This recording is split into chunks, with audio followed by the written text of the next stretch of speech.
میں جناب اعجاز محی الدین وسیم صاحب صدر انتظامی کمیٹی سے گزارش کرتا ہوں کہ وہ ہمارے مہمان کی تہنیت فرمائیں۔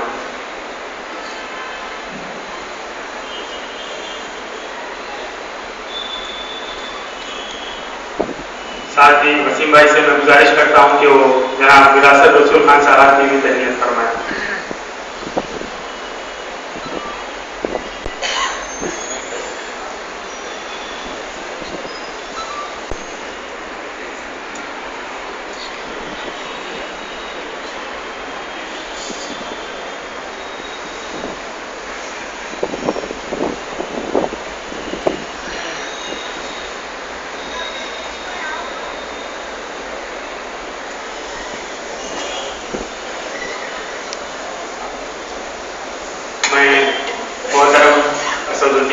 صاحب سے گزارش کرتا ہوں کہ وہ اس موقع پر اس کثیر اجتماع کو، جہاں پہ نیچے سیلاب میں ایک کثیر تعداد خواتین کی بھی موجود ہے، گزارش کرتا ہوں کہ وہ مخاطب فرمائیں۔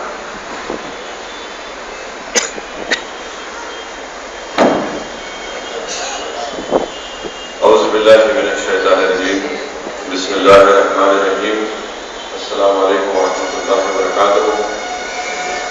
محترم برادران وسیم صاحب اور دیگر مسجد ہذا کے انتظامیہ کمیٹی کے اراکین، مسجد کے خطیب و امام، معزز حاضرین اکرام، بزرگان ملت، حاجی وسیم صاحب نے آسام کے تعلق سے ذکر کیا۔ میں اسی گفتگو کو تھوڑا آگے بڑھاتے ہوئے میرا جو وہاں پر ہم لوگ جو وہاں پر گئے اور میرا جو مشاہدہ ہے، میرا جو چھوٹا تجربہ وہاں کا ہے، وہ یہ ہے کہ اب تک صحیح طریقے سے میڈیا میں وہاں پر جو مسائل ہیں، جو تکالیف ہیں، جو مشکلات ہیں، اس کا صحیح طریقے سے نہ ٹی وی پر نہ اخبارات کے ذریعے ایمانداری کے ساتھ اس کا ذکر کیا گیا۔ آسام کے بورڈر لینڈ علاقے میں، جس کو BTAC ایریا کہتے ہیں کہ بورڈر لینڈ ٹیریٹوریل ایریا، یہاں سے 5.5 لاکھ مسلمان وہاں رہتے ہیں۔ آج کی تاریخ میں BTAC ایریا میں ایک بھی مسلمان نہیں۔ 5.5 لاکھ مسلمانوں کو وہاں سے ان کے گھروں سے بے گھر کر دیا گیا، اور نہ صرف بے گھر کر دیا گیا بلکہ 80% ان کے گھروں کو بوڈوز نے زمین دوز کر دیا، باضابطہ بلڈوزر چلا کر وہاں پر پلانٹیشن کر دیا گیا۔ یہ وہاں کی حقیقت ہے، اور یہ اخبارات لکھتے ہیں کہ یہ ایتھنیسٹی کا جھگڑا ہے۔ سب سے پہلی بات یہ ہے کہ یہ لوگ یہ سمجھتے ہیں کہ مسلمان کو انگریزی نہیں آتا۔ ایتھنیسٹی کا مطلب یہ ہے کہ اس میں مذہب بھی آتا ہے، ریلیجن بھی ایتھنیسٹی نہیں آتا۔ تو یہ ایک ایتھنک کلینسنگ ہے مسلمانوں کی وہاں سے۔ دوسری بات کہ اخبارات اور میڈیا جس طریقے سے اس چیز کو بمبارڈ کر رہا ہے کہ نہیں، یہ مسلمانوں نے وہاں پر جو مسلمان رہتے ہیں وہ بنگلہ دیشی ہیں، وہ بنگلہ دیش سے گھسپیٹی ہے۔ دیکھیے، انگریزی میں جس لفظ کو استعمال کیا جا رہا ہے کہ یہ کہا جا رہا ہے کہ یہ انلیگل مائیگرینٹس ہیں۔ یہ انلیگل مائیگرینٹس نہیں ہے بلکہ یہ مائیگریشن ہوا ہے۔ 1826 میں انگریزوں نے برما کے ساتھ ایک معاہدہ کیا اور اس علاقے کو، یعنی اس وقت ایسٹ انڈیا کمپنی میں اس کو شامل کیا۔ تو انگریزوں نے مسلمانوں کو جو بنگالی زبان بولتے تھے ان کو بحیثیت لیبر اس علاقے میں ان کو لے کر آیا۔ تو مسلمان یہاں پر اگر قیام کر رہے ہیں، یہاں پر رہ رہے ہیں، 1826 یا اس سے پہلے سے مسلمان وہاں پر رہ رہے ہیں۔ ایک بھی وہاں پر مسلمان جو کوکراجھر یا ڈبری یا پھر وہ سڈاؤن علاقے ہیں، یہاں پر کوئی بنگلہ دیشی نہیں ہے۔ جس وقت ملک کا پارٹیشن ہوا، پارٹیشن کے وقت جو مسلمان ایسٹ پاکستان میں تھے یعنی موجودہ بنگلہ دیش میں تھے، وہ انہوں نے فیصلہ لیا کہ نہیں، ہم ایسٹ پاکستان میں نہیں رہیں گے بلکہ ہم ہندوستان میں رہیں گے، وہاں سے پورے نکل کر آئے اور صرف یہ کہنا کہ یہ لوگ بنگلہ دیش کے ایک جھوٹ ہے، یہ بالکل جھوٹ۔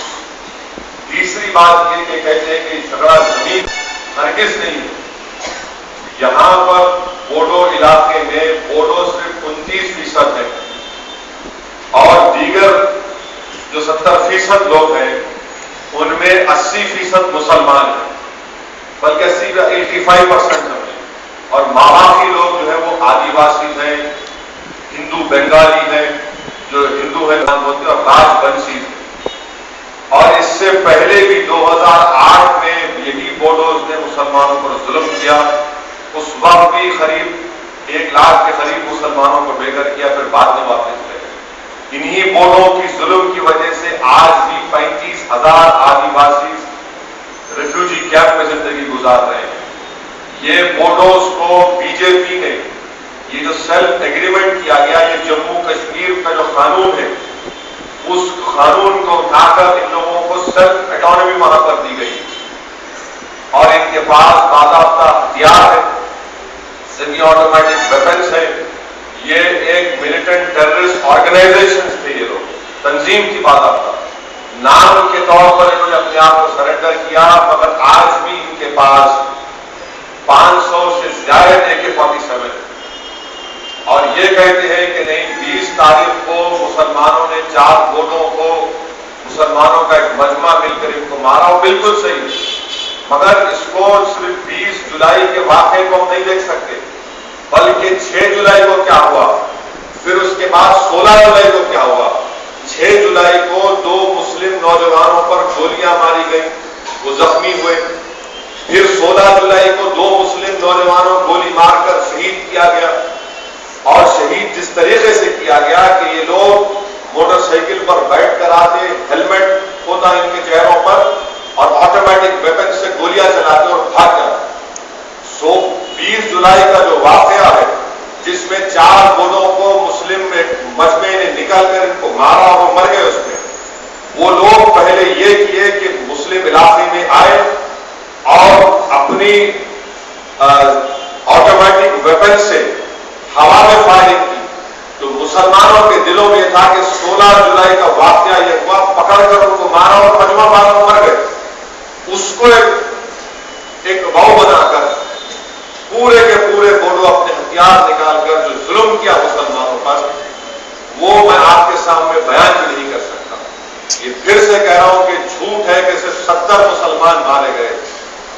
میرا جو وہاں کے کیمپ میں مسلمانوں سے جو ہماری بات چیت ہوئی، میں آپ کے ساتھ ذمہ داری کے ساتھ کہہ رہا ہوں کہ جو ہم لوگ جو مختلف 15-20 کیمپس کو گئے، اس سے اندازہ یہ ہوتا ہے کہ 200 سے زائد مسلمانوں کا قتل عام وہاں پر، اور ایسا علاقہ ہے کہ پانی اتنا زیادہ ہے وہاں پر کہ کسی کو بھی ہم مار کر پھینک دیں گے تو لاش پانی کے اوپر جب آئے گی جبھی آپ کو پتا چلے گا۔ تو یہ سراسر ناانصافی ہے کہ ہندوستانیوں کو ان کے ملک میں ریفیوجی بنانا اور پھر یہ بتانا کہ نہیں یہ بنگلہ دیشی ہے، یہ بالکل جھوٹ ہے۔ یہ بوڈوز وہاں پر اتنا بڑا ظلم کیے ہیں، آپ اندازہ بھی نہیں کر سکتے کہ یہ کس طریقے سے وہاں پر مسلمان ان ریفیوجی کیمپ میں زندگی گزار رہے ہیں۔ ان 4.5 لاکھ قریب اور 30-40 ہزار تو مغربی بنگال کی ریاست میں جتنے ریفیوجی کیمپس میں مجھے جانے کا موقع ملا، 100% بچے، چھوٹے بچے یعنی 6 مہینے سے لے کر 3-4 سال کی عمر تک تمام کے تمام بیمار، پورے بیمار، ان کی ماں بیمار، اور خود انڈین ایکسپریس اخبار کی رپورٹ ہے کہ اس 4.5 لاکھ میں قریب 10,000 کے قریب مسلم خواتین حامل ہیں۔ اب آپ اندازہ لگائیے کہ نہ اس کو کھانے کو کھانا مل رہا ہے، نہ صاف پانی مل رہا ہے۔ ایک کیمپ جو بنایا گیا ہے، ایک اسکول ہے جس اسکول میں 400 بچے پڑھتے ہیں، وہاں پر 6-6 ہزار مسلمان رہ رہے ہیں۔ آپ خود اندازہ لگائیے کہ کیا ان کو کیا سہولت وہاں پر دستیاب ہوگی۔ کھلے آسمان کے نیچے تمام وقت خطرات ہوتے ہیں، بارش ہو یا نہ ہو، حتیٰ کہ بچھانے کے لیے کوئی ٹارپولنگ نہیں، دوائیں ان کو دیتے، بیمار پڑے ہوئے ہیں۔ تو ایک کیمپ میں ہم کو جانے کا موقع میں نے جو گئے تھے، وہاں پر گورنمنٹ کی طرف سے 6000 لوگ کیمپ میں، تو گورنمنٹ آسام کی گورنمنٹ کی طرف سے 20 کھانسی کے باٹلز اور 30 گولیاں۔ کہاں سے یہ لوگ کیا کر رہے ہیں؟ یہ تو ظلم کر رہے ہیں مسلمانوں پر، یہ باضابطہ نشانہ بنا کر مسلمانوں کو ٹارگٹ کر کے ان کے گھروں سے ان کو نکالا گیا، گھروں کو جلایا گیا، مارا گیا، پھر زمین دوز کر دیے گھروں سے۔ اور جب ریہیبلیٹیشن کی بات آتی ہے، کی واپسی کی بات آتی ہے، تو بوڈولینڈ ایریا کا چیئرمین اگرما کہتا ہے کہ نہیں، ہم ان لوگوں کو واپس آنے نہیں دیں گے، انہی لوگوں کو واپس آنے دیں گے جن کے پاس زمین کے کاغذات۔ جتنے لوگ وہاں پر ہیں یہ تمام کے تمام آپ جانتے ہیں کہ تلنگانہ اور رائل سیما میں، خاص طور سے محبوب نگر میں، یہ لوگ جا کر لینڈ ٹیننٹس ہوتے ہیں۔ اگر کسی کی زمین ہے تو وہاں پر کرائے پر حاصل کرتے ہیں یا پھر لیبر کے طور پر کام کرتے ہیں، ان کے پاس کوئی کاغذات نہیں ہوتے۔ یہ کہہ رہے کہ آپ کے ووٹر لسٹ میں نام ہے یا نہیں ہے، ووٹر لسٹ میں بھی نام ہے مگر آنے نہیں دے رہے۔ ان کا مقصد یہی ہے کہ مسلمانوں کو کوکراجھار سے اور ان 3 ضلعوں سے نکال دیا جائے، اس کے بعد بوڈولینڈ علیحدہ ریاست کا مطالبہ کریں گے۔ ہمیشہ مسلمانوں پر ظلم ہوتا آ رہا ہے اور بی جے پی پوری کوشش کر رہی ہے، اس بہانے بی جے پی نارتھ ایسٹ میں، مشرقی وسطی علاقوں میں اپنے وجود کو، اپنے آپ کو طاقتور کرنے کے لیے ملکی پیمانے پر مہم چلا رہی ہے۔ کیڈوانی کہتے ہیں کہ تمام یہ جو واقعہ ہوا ہندوستانی اور بنگلہ دیشیوں میں، اگر کوئی مسلمان بنگالی زبان بولتا ہے اور بنگلہ دیشی ہو جاتا ہے تو پھر صحیح کام نظمت لوک سبھا میں اس بنیاد پر اڈوانی بھی پاکستانی ہو جاتا ہے، اس لیے کہ وہ کراچی سے یہاں پر آئے۔ اور پھر یہ کہنا کہ نہیں بنگلہ دیشی، ہرگز نہیں ہے بنگلہ دیشی۔ آپ گجرات میں ہمارا قتل عام کیے، 2 لاکھ مسلمانوں کو بے گھر کیا، خود گورنمنٹ کے ریکارڈ ہے کہ 6,500 مسلمانوں کا قتل عام ہوا، تو کیا وہ بنگلہ دیشی تھے؟ وہاں پر ہم کو کیوں مارا گیا؟ یہاں پر آپ مار رہے اور کہہ رہے ہیں کہ بنگلہ دیشی ہے، وہاں پر مارا گیا، کیوں مارا گیا؟ یعنی ہر جگہ یہ کہہ کر ہم پر ظلم کرنا، اور اس کا نتیجہ خراب نکلنے والا ہے۔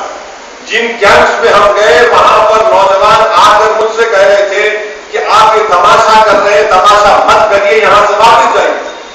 اور مجھے بڑا غصہ بھی آ رہا تھا کہ ہم لوگ رمضان کے مہینے میں پورے ڈاکٹرز کو لے کر گئے، دھوپ اپنے عروج پر گرمی اپنے عروج پر، اور یہ نوجوان آ کر ہم سے بات والے کریں کہ آپ جائیے تماشا مت کریے۔ اور ہم جب ان تک میں ان کو باہر لے جا کر بات کیا کہ بھائی تم اس طرح گفتگو مت کرو، یہ ڈاکٹرز بیچارے ان کے حوصلے پست ہو جائے، وہ کہتے ہیں کہ آپ کیوں کر رہی ہیں؟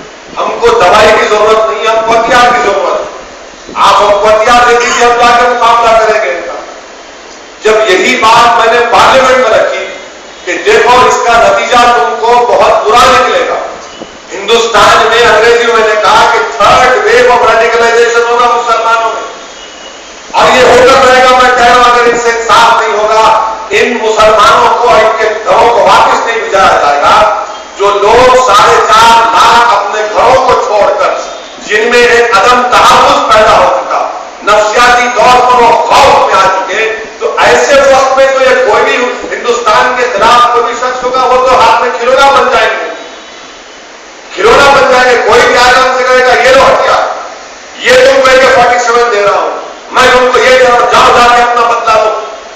کیا ایسے لوگ جو اپنی ماں اور بہنوں کو کھو دیے، جو اپنا گھر بار چھوڑ دیے، جن کے جسم پر صرف ایک کپڑا ہے، جو کیمپوں میں ان کے بچے مر رہے ہیں، تو کیا وہ اپنی اس طرح کا کام نہیں کرے گا؟ آپ قابلہ مچاتے پورے ہندوستان میں کہ اسد الدین اویسی نے 3rd ویو آف ریڈیکلائزیشن کی بات کی۔ میں ذمہ داری کے ساتھ کہہ رہا ہوں، میں تو چاہوں گا کہ میں جو کہہ رہا ہوں وہ آپ مجھے اس کو غلط ثابت کریں، مجھے خوشی ہوگی کہ مجھے غلط ثابت کیا آپ نے، مگر بابری مسجد کی شہادت سے پہلے کیا مسلمانوں نے دہشت گردی میں سالیہ نہیں دیا؟ بابری مسجد کی شہادت سے پہلے پاکستان نے 4 مسلمانوں کو تیار کیا کہ تم دلی جا کر حملہ کرنا۔ یہ آئی بی کی فائلوں میں 4 میں سے 4 لوگ نکلے، 2 ٹرین میں سے کود گئے، جو دلی پہنچتے ایک اور بھاگ گیا، صرف ایک پکڑا گیا۔ وہ جو پکڑا گیا آپ جانتے کون ہے جو ذمہ دار لوگ ہیں؟ مگر بابری مسجد کی شہادت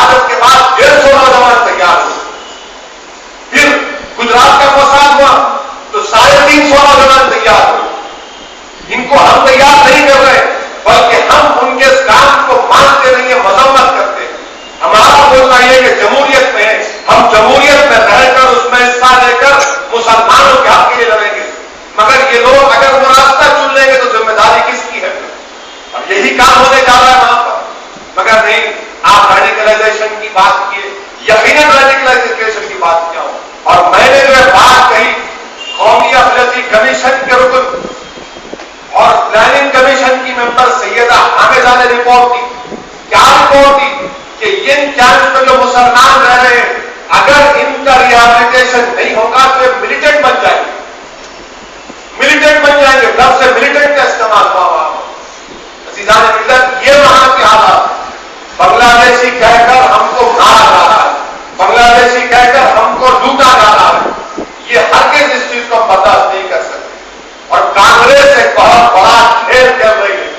الیکشن آیا تو آسام میں ڈرا کے اگر ہم ووٹ نہیں دیں گے تو تم کو بنگلہ دیش بچا دیں گے. بی جے پی کہتی ہے کہ ہم آئیں گے اور ان کو بھگا دیں گے. آخر کب تک مسلمانوں کو یہ ڈر اور خوف کی زندگی گزارنے میں مجبور کریں گے؟ ہندوستان میں ایک سازش کے تحت مسلمانوں کے دلوں میں ڈر اور خوف پیدا کیا جا رہا ہے تاکہ ہم ہمیشہ ڈر اور خوف میں رہے اور اپنی ترقی کے لیے کوئی کام نہ کریں. ہم ان کے غلام بن کر رہ جائیں اور ہم ہمیشہ ان کے لیے اپنے پاس ہمارے وجود کے اور بقا کے لیے ان سے بھیک مانگتے رہیں. جس دن مسلمان خوف سے آزاد ہو جائے گا اس ملک میں، اس کو کوئی دنیا کی طاقت روک نہیں سکتی.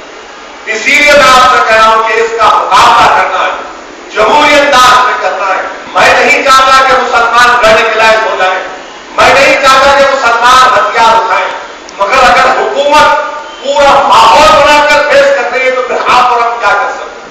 یہ بی جے پی والے بات سنگ پریوار کے تمام لوگ بتائیے کہ کرناٹکا میں بی جے پی کی حکومت ٹرین سے اسٹیشنوں سے 5,000 نارتھ ایسٹ کے لوگ چلے جا رہے. حکومت ہے، ایڈمنسٹریشن ہے، مگر اسٹیشنوں پر خاکی چٹی پہنے آر ایس ایس کے لوگ وہاں پر کیا کریں؟ لٹ لے کر اسٹیشنوں کے پاس جا کر ان کو سمجھا رہے ہیں. یہ حکومت ہے کہ حکومت تمہاری ہے اور تم آر ایس ایس کو وہاں پر اتارتے ہو. پولیس کیوں نہیں جاتی وہاں پر؟ اگر ایک ریلوے اسٹیشن سے 6,000 کی ٹکٹ کی ایکسٹرا بکنگ ہوتی ہے تو ایس پی کا کام یہ ہے کہ فوراً اس کا نوٹس لے. نہیں لیتے لوگ. میں تو آپ سے کہہ رہا ہوں کہ ان تمام افواہوں کے پیچھے یہی خاکی چٹی والے، یہی سنگ پریوار والے یہ ہر طرح کی حرکت کر سکتے ہیں. مکہ مسجد میں بم بلاسٹ انہوں نے کروایا اور جن لوگوں نے بم بلاسٹ کروایا ان کا قتل بھی ان لوگوں نے کیا. سنیل جوشی یہ کچھ بھی کر سکتے ہیں.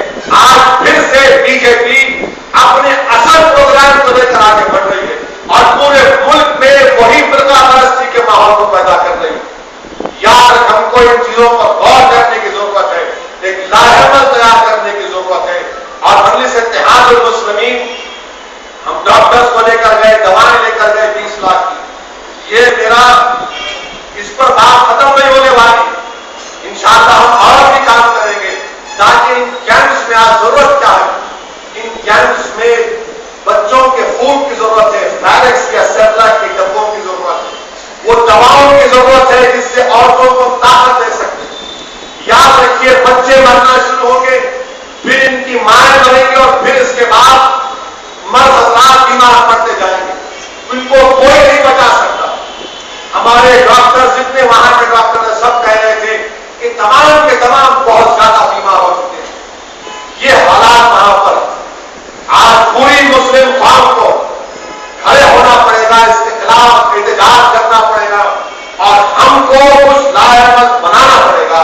سب سے پہلا کام ہم کو یہ کرنا ہے کہ ہم کیسے ان لوگوں کی مدد کر سکتے ہیں. ہم برابر مدد بھی کرنا چاہیے. آپ کا ہمارا ان کا رشتہ کوئی خون کا رشتہ تو نہیں ہے خون کا رشتہ، مگر جو رشتہ آسام کے مسلمانوں کا مسجد عزیزیہ میں آج بیٹھے ہوئے مسلمانوں سے رشتہ ہے وہ خون کے رشتے سے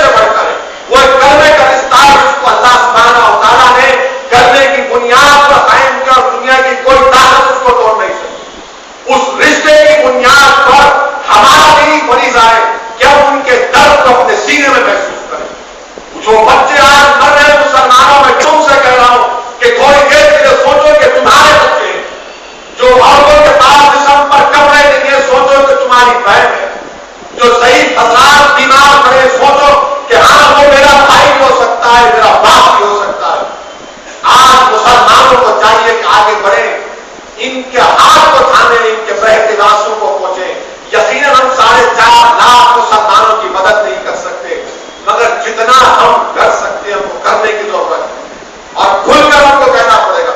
وہاں پر ایک کام یہ ہے. دوسرا کام یہ کہ گجرات سے ہم نے جو سبق حاصل کیا وہ کیا ہے کہ اگر ہم ایف آئی آر رجسٹر کرتے ہیں تو ایف آئی آر جب رجسٹر ہو جائے گا تو ظاہر ہے وقت لگے گا کورٹ میں کیس آنے تک, مگر ایف آئی آر رجسٹر کرنا بہت ضروری ہے. اگر ہم کم سے کم 10,000 ایف آئی آر رجسٹر کراتے اور 10,000 کیسز ان بورڈوں پر بک کرواتے تو آپ جانیے کہ ان کا دماغ ہلکا ہو جائے گا. مگر اس کے لیے کام کرنا پڑے گا, وکلاؤں کی ٹیم کو تیار کرنا پڑے گا. یہاں سے کوئی وکیل نہیں جا سکتا, وہاں کے وکیلوں کا تخرج کرنا پڑے گا, پیسوں کو خرچہ کرنا پڑے گا اور ان وکیلوں سے کہنا پڑے گا کہ یہ جاؤ, یہ گاڑی ہے, یہ پیسے ہیں, ان کیمپوں میں جاؤ, 4.5 لاکھ میں سے تم کم سے کم 10,000 ایف آئی آر بک کرواؤ, ان سے جینیون کمپلین لو. اور پھر گجرات سے ہم نے کیا سبق حاصل کیا, اگر آپ ایک یونیفارم کمپلین بنائیں گے تو کورٹ اس کو ریجیکٹ کر دے گا. اگر میں وسیم صاحب کمپلین دے رہے ہیں اور اسد الدین اویسی کمپلین دے رہے, یونیفارم کمپلین ہے, یعنی صرف نام اسد لکھا ہوا دوسرے کا وسیم لکھا تو کورٹ نہیں مانتا. ہم کو اس کو بدل کر یعنی جو ریالٹی ہے اس کو بتانا پڑے گا اور اس کے لیے ہم کو تیار رہنا پڑے گا. یہ بنگلہ دیشی نہیں ہے میرے بھائی, یہ ہندوستان کے شہری ہیں. یہ لوگ ہماری طرف نظر اٹھا کر دیکھ رہے ہیں کہ کیا ہمارے دیگر اپنائے وطن, کیا ہمارے بیوی بھائی جو ان کا کلمہ ہمارا کلمہ ہے کہ کیا یہ ہماری مدد کریں گے یا نہیں کریں گے. اور یاد رکھیے اگر ہم مدد نہیں کریں گے تو اللہ کے پاس جواب دینا. بخاری شریف کی حدیث ہے کہ اللہ فرماتا ہے ایسا کے دن, قیامت کے دن, ہے میرے بندے میں پیاسا تھا تو میری مدد کرنا تھا, تو بولے گا یا اللہ تو رب العالمین ہے, تو زمین و آسمان کا خالق, تجھے کیسا پیاس لگتی. تو اللہ فرماتا کہ میں اس فلاں جگہ میرا بندہ پیاسا تھا, اگر تو اس کو پانی پلایا تھا تو مجھے پانی. آج ہم کو ایک بنیاد پر سوچنا ہے, ڈر اور خوف کو دور رکھ کر گھوم کر ہم کو کام کرنے کی ضرورت ہے. یہ ڈر ڈر کے زندگی ہم نہیں گزار سکتے, ان کے دباؤ میں زندگی ہم نہیں گزار سکتے. ارے کوئی چاہا بات کے تو ہم ذمہ دار, ہم تقریر کرتے ہیں تو ہم ذمہ دار, تو کیا ہم یہاں پر غلاموں کی زندگی گزاریں گے؟ کیا ہم اپنی زبانوں کو کاٹ کر ان کے قدموں میں ڈال دیں گے؟ یہ ہرگز ایسا نہیں ہو سکتا. 4.5 لاکھ مسلمانوں کا بے گھر ہونا یہ ہر کوئی اس کو برداشت نہیں کر سکتا. اگر آپ وہاں پر جائیں گے تو اور لوگوں غصے کا اظہار کریں گے. میں آپ سے صرف کیونکہ وقت بہت ہو چکا ہے, صرف آپ کے سامنے نقشل میں جو چیزیں بیان کر سکتا ہوں بیان کر رہا ہوں. بہت مشکل حالات ہے وہاں پر. اب یہ کہہ دیں کہ بمبئی میں جو گورنر اس کو لے جا کر بدرالدین اجمل سے ملا دیں. بھائی مسلمانوں میں مسلک کے اختلافات ہیں, وقت چاہیے, اس کو کوئی انکار نہیں کر سکتا. کہاں رضا اکیڈمی اور کہاں بدرالدین اجمل, زمین آسمان کا فرق ہے. نہیں بدرالدین اجمل نے کیا, مجھے کسی ایک اسٹریٹجک تھنکر نے دلی سے فون کر کے پوچھا کہ آپ کا کیا ہے اس کے اوپر. میں نے کہا دنیا کو بیوقوف بناؤ, مجھے مت بنا, مجھے نہیں بنا سکتے. ڈفرنس ہے رضا اکیڈمی اور بدرالدین اجمل میں. آپ کیوں لڑنا چاہتے ہیں ہم کو؟ آپ یہ کہنا چاہ رہے ہیں کہ ان کے جلسے میں انہوں نے گڑبڑ کیا تاکہ ہمارے مسئلے کے اختلافات کو اور فروغ ملے, ہم ایک دوسرے کو کاٹیں اور ماریں. یہ ان کا مقصد ہے. بدرالدین اجمل کو کیا کرنا ہے؟ یقیناً بدرالدین اجمل اور ان کی ٹیم وہاں پر بہت کام کر رہی ہے. میں خود دیکھ کر آیا ہوں جتنا ان کے پاس انفراسٹرکچر ہے, جو وہ کر سکتے ہیں پوری کوشش کر رہے ہیں. ہمارا کام کیا ہونا چاہیے کہ اگر کوئی ڈاکٹرز تیار ہے ان کو دوائیں دے کر بھیجائیے. ڈاکٹرز اگر ہیں تو ان کو جانا چاہیے, تکلیف اٹھانا چاہیے. اگر آج تکلیف نہیں اٹھائیں گے تو کب اٹھاؤ گے؟ اگر آج تم اللہ کی راہ میں اپنے پسینے کو نہیں بہاؤ گے تو یاد رکھو حشر کے میدان میں تمہارا پسینہ تمہارے کانوں کو چھیڑے. اس وقت تم پکار کر کہو گے کہ یہ عذاب کیوں کیا جا رہا ہے, تو تم کو بتلایا جائے گا کہ اگر تم اس دنیا میں اللہ کی راہ میں اپنا پسینہ بہاتے تو تم کو اس طرح کا عذاب نہیں اٹھانا. آج اگر کوئی ڈاکٹر ہے تو چاہیے, کوئی وکیل ہے تو چاہیے جا کر مدد کریے. دیکھیے کہ کیسے ہندوستان کے علاقوں میں مسلمان رہتے ہیں, کیسے غریبی اور کسمہ پرسی کی حالت میں زندگی گزارتے ہیں. آپ سوچ بھی نہیں سکتے کہ ان کا گھر پانی کے بعد اوپر کشتی بھی ان کے ساتھ. اگر طوفان آیا تو گھر پر ٹین لگا ہوا ہے، ٹین کو نکالتے کشتی میں رکھتے اور آگے چلے جاتے، کیونکہ زرخیز زمین ہے، آدھا جائے گھر یا اس سے کم پر پلانٹیشن کرتے یا جانور اگا کر اپنی زندگی کو گزار کر کے مچھلی پکڑ لیتے، ان پر اس طرح کا ظلم کیا جا رہا ہے۔ وہ تو یہ ہے تمام کے تمام دشمن ہیں، یہ بات اور غلط ہے کہ تمام کے تمام بوڈو ہندو ہیں، لیڈرشپ کرسچن عیسائی ہے، مگر متحد ہے مسلمانوں کی دشمنی، متحد ہے مسلمانوں کی دشمنی، یہ وہاں کی حقیقت ہے۔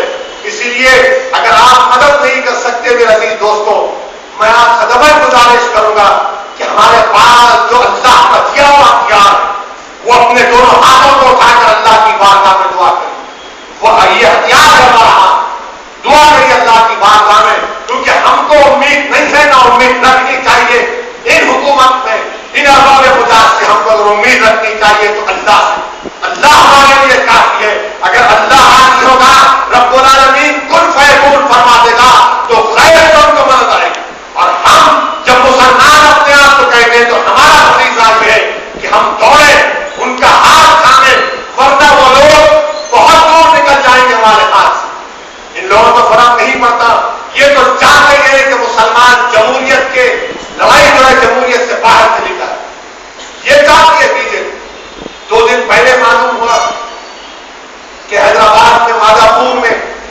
وہاں پر یہ نارتھ ایسٹ کے لوگ چلے جا رہے ہیں، میں گیا وہاں پر 2 گھنٹے گزارا، ان کو سمجھایا کہ مت جاؤ، تو خیر وہ بہت سے لوگ راضی ہوئے، ہمارے مسلمان بھائیوں سے کہا کہ بھائی کیا آپ ان کو ڈرائیں؟ تو بولے کہ ہم کیوں ڈرائیں گے ان کو، ہم لوگ تو کئی سالوں سے ان کو دیکھ رہے ہیں، ہمارے پاس گھر ہے اس میں کرایہ دار ہے، مگر میڈیا میں آ گیا، پھر بہرحال ان کو ہم سمجھا بجھا کر گئے، تو دوسرے دن معلوم ہوا وشو ہندو پریشد RSS کے لوگ چلے گئے اور جا کر ان سے کہہ رہے ہیں کہ یہ ہمارا کپڑا ہے، اس کو پہن لیجیے، آپ کو کوئی طاقت ہاتھ نہیں لگائے۔ ارے کیا ہے آپ، ہر چیز میں فرقہ پرستی، ہر چیز میں فرقہ پرستی، اور افسوس تو یہ ہے کہ کانگریس کی حکومت بی جے پی کی اس بڑی سازش کو نہیں سمجھ رہی۔ اگر کانگریس بی جے پی کو نہیں روکے گی تو پھر یہ نہ صرف مسلمانوں کی تائید سے محروم ہوں گے بلکہ اقتدار سے محروم ہو جائیں گے، گمراہی میں چلے جائیں گے۔ میں ان سے کہہ رہا ہوں کہ جس طرح گجرات کے بعد مسلمانوں میں ایک نفرت کا ماحول بنا مودی کے خلاف، وہ پھر وہ ماحول ان کے خلاف نہ بن جائے، اور خود وزیر اعظم کا تعلق آسام سے، اور آسام سے جب ہے تو وزیر اعظم کو انیشیٹو لینا پڑے گا، بتانا پڑے گا کہ ہاں یہاں پر انصاف کریں گے، ریہیبلیٹیشن ضروری ہے، بغیر ریہیبلیٹیشن کے کہاں جائیں گے لوگ؟ اگر آج ہم اس کی طرف کوشش نہیں کریں گے، FIR رجسٹر نہیں کروائیں گے، اس کو ایک ایشو نہیں بنائیں گے، تو پھر ویسے ہی ہم تھوڑے دن کے بعد ہمارا مزاج گرامی ایسا ہے کہ ماحول جب گرم رہتا ہے ہم گرم ہوتے اور بھول گئے تو پھر سو گئے۔ اب سونا نہیں ہے مسلمانوں، اب جاگنے کا وقت ہے، اور ایسا جاگنا کہ کبھی سونے کا نام نہیں لینا، یہ بہت ہو چکا ہے، کب تک برداشت کریں گے؟ ہر 4 سال 6 سال کے بعد کوئی نہ کوئی بہانہ، اب کہتے ہیں کہ نہیں ان کو نکالیں گے۔ ارے آپ پاکستان سے لوگ آ گئے، آپ برابر ان کو ویزا دو۔ نہرو ریاست پیکٹ ہوا، پنڈت نہرو اور ریاست وزیر اعظم پاکستان کا پیکٹ ہوا، جس میں کہا گیا کہ جو ہندو ہیں ان کا خیال رکھیں گے، تیار رقم دے دیں۔ مگر یہ سمجھ میں نہیں آتا کہ بنگلہ دیش سے اگر آ رہے ہیں، جس وقت بنگلہ دیش بنا اس وقت 3 کروڑ مسلمانوں کی وہاں پر آبادی، 2 کروڑ ہندو تھے وہاں پر، آج بنگلہ دیش میں 13 کروڑ مسلمان اور ہندو صرف 1.5 کروڑ، کہاں گئے بنتے ہندو؟ نہیں آپ کیسا بول سکتے بات؟ ارے کیا سمندر کھا گئی ان کو؟ لائن ایروشن ہوا تو پورے کے پورے چلے گئے، کیا یہاں پر نہیں آ سکتے؟ اور پھر افسوس تو یہ ان کی اتنی بڑی سازش بی جے پی کی حکومت نہیں سمجھ رہی۔ الیکشن کمشنر ہے، chief election commissioner HS Brahma, وہ آرٹیکل لکھتا ہے انڈین ایکسپریس میں کہ اگر آسام کے 27 ضلعوں میں سے 11 ضلع مسلم اکثریتی بن جائیں گے 2011، کیا قیامت آ جائے گی؟ کیا قیامت آ جائے گی؟ ایک الیکشن کمشنر یہ کہہ